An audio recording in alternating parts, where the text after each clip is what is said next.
जो बात श्रीमद् भगवत गीता इस श्लोक में कह रही है, अगर तुमने उसे सच में समझ लिया तो तुम्हारी जिंदगी से मौत का डर खत्म हो जाएगा। क्योंकि श्री कृष्ण कहते हैं कि तुम वो नहीं हो जो तुम समझते हो। श्रीमद् भगवत गीता के दूसरे अध्याय का 20वां श्लोक।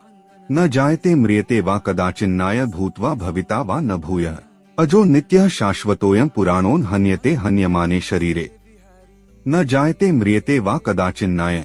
आत्मा न कभी जन्म लेती है, न कभी मृत्यु को प्राप्त होती है। भूत्वा भविता वा न भूयः। वो ऐसी चीज नहीं है जो पहले नहीं थी और बाद में बनी हो। आत्मा हमेशा से थी, है और रहेगी। अजो नित्यः शाश्वतोऽयं पुराणो। आत्मा अजन्मा है, आत्मा नित्य है, आत्मा शाश्वत है और आनंदी होते हुए भी सदा नई है। हन्यते हन्यमाने शरीरे। शरीर खत्म हो सकता है लेकिन आत्मा को कोई छू भी नहीं सकता। सोचो, जब तुम्हारे सफेद बाल आने लगते हैं, जब चेहरे पे रिंकल्स पड़ने लगते हैं, जब किसी अपने की तस्वीर देखकर तुम ये सोचो कि वक्त कितनी जल्दी बदल गया। हम अपने शरीर के बदलने को ही अपनी पहचान समझ लेते हैं और इसीलिए बुढ़ापे का डर, मौत का डर, किसी को खो देने का डर हमें अंदर से तोड़ देता है।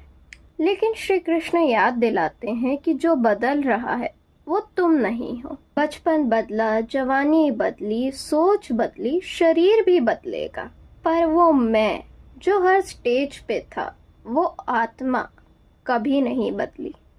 इस श्लोक का एसेंस सिर्फ इतना नहीं कि आत्मा अमर है, बल्कि ये है कि टेम्परेरी सिचुएशंस को परमानेंट मत समझो, एजिंग से अपनी वैल्यू मत जोड़ो, लॉस को अपनी कहानी का एंड मत समझो, अपनी असली पहचान को याद रखो। जब तुम ये समझ जाते हो कि तुम्हारा सच्चा अस्तित्व जन्म और मृत्यु के परे है, तब तुम जिंदगी को डर से नहीं बल्कि उद्देश्य से जीना शुरू करते हो। अगर तुम कभी पैदा ही नहीं हुए और ना कभी मरोगे तो तुम अपनी पूरी जिंदगी किस चीज को बचाने में लगा रहे हो? क्या तुम सिर्फ इस बदलते हुए शरीर को मैं समझ बैठे हो, या फिर अपनी असली अस्तित्व, अपनी आत्मा को जो अनंत अविनाशी है, उसे पहचानोगे? तो अब सोचो, तुम आखिर में हो कौन?